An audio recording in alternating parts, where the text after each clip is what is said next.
Rubens, aluguel de áreas comuns, isso é uma outra coisa que eu acho que é importante, porque muitos edifícios acabam alugando a cobertura para antenas de celulares, né? Às vezes para pôr na fachada, não é? Isso é legal? A própria, só para acrescentar, a zeladoria, que já não tem mais o zelador morando no prédio. Então tem várias situações, né? Hoje em dia, a legislação, tanto o Código Civil, que trata do condomínio, como a lei de locações, ela não proíbe e não regulamenta esse tipo de aluguel ou de cessão mediante pagamento de algum aluguel. Então o que acontece? A gente chama isso de contratos inominados. É possível fazer a locação, mas o condomínio tem que tomar cuidado, tanto na relação a fazer o contrato, como na questão da utilização desses espaços. Porque veja, se você fizer um contrato de locação comercial, que a gente menciona, você tem um prazo determinado mínimo, onde o locador poderá não mais alugar, desde que o locatário não entre com uma ação renovatória. São 5 anos no mínimo, então tem vários requisitos. No caso do condomínio, vamos pensar o seguinte, eu quero que fique aquela determinada antena de celular durante 4 anos, porque a receita que eu vou precisar arrecadar vai ser essa. Certo. Só que é possível que essa locação seja estendida por mais tempo, e aí você tem a questão do reajuste aluguel. Então tem várias situações. Mas isso tudo, né, é definido em assembleia? Definido em assembleia e no contrato.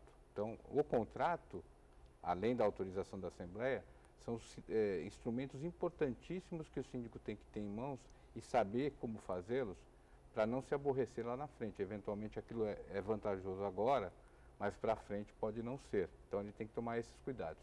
E a questão do próprio quórum, né? Se você vai instalar equipamentos numa estrutura já existente, você tem que tomar o cuidado de ter um quórum específico previsto na lei.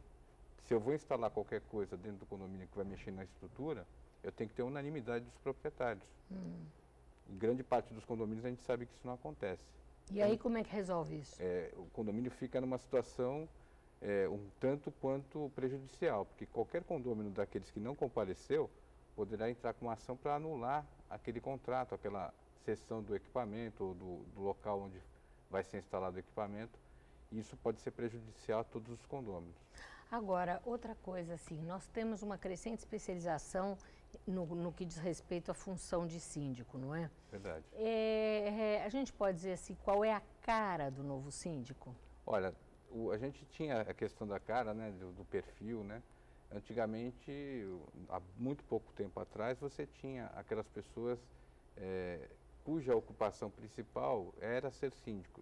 A grande parte aposentados, grande parte até donas de casa, que tinham uma ocupação, já gerenciavam seus lares, né, e acabavam fazendo a mesma coisa no condomínio.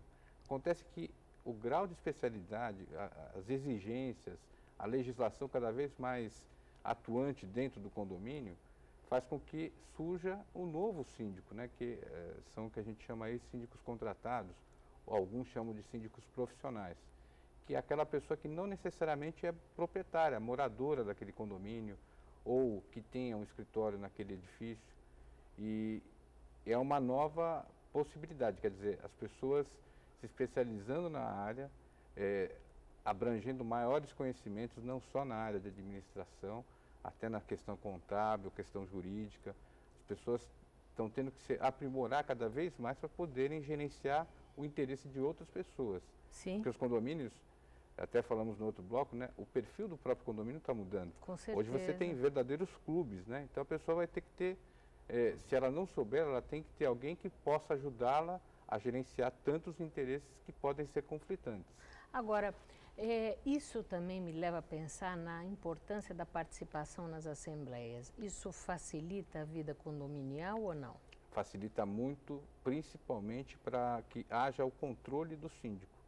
Se a gente está vendo que o síndico cada vez mais tem que se especializar, tem que aprimorar seus conhecimentos, tem que procurar às vezes até fazer cursos, e não só na sua área de conhecimento, mas em outras, a gente tem que pensar da mesma forma em relação ao condômino, porque se ele não se interessar pela sua coisa, pelo seu bem, não vai ser outra pessoa que vai se interessar. Se ele tem um síndico que não é proprietário normalmente, e esses que são contratados, e ele não fiscalizar, pode acontecer que não tenha nenhum tipo de consequência grave.